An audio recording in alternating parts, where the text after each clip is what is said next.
Finally Shravan month सुरू झालेला आहे आणि माझा तो फेवरेट मंथ आहे आणि आजवरून होता श्रावण मंथमधला फर्स्ट सोमवार. तर मस्त घर छान आवरून घेतलं आणि माझी आंघोळ झाल्यानंतर आधी मी बटाटे उकडायला ठेवले, कारण आज करायची होती खिचडी. जोपर्यंत बटाटे उकडते ना तोपर्यंत मस्त देवाला अशा प्रकारे आंघोळ घालून घेतली आणि सगळ्यात आधी मी पिंडाची पूजा केली आणि त्याला छान डेकोरेशन करून त्याची मस्त पूजा वगैरे करून घेतली. मला तर खिचडी खायची नव्हती, मी खिचडी शुभमसाठी बनवली होती, म्हणून अशा प्रकारे फक्त एक ॲपल खाऊन घेतला.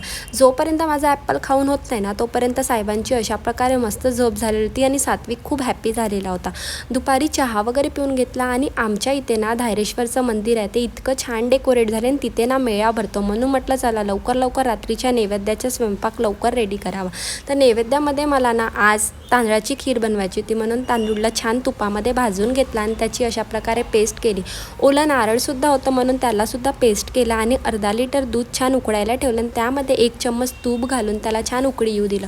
जोपर्यंत छान उकळत नाही ना तोपर्यंत त्याच्यामध्ये मस्त तांदूळ आणि नारळाचं जे मी पेस्ट केलेला होता तो छान टाकून घेतला. साखर वगैरे टाकून माझी खीर अशा प्रकारे रेडी झालेली होती.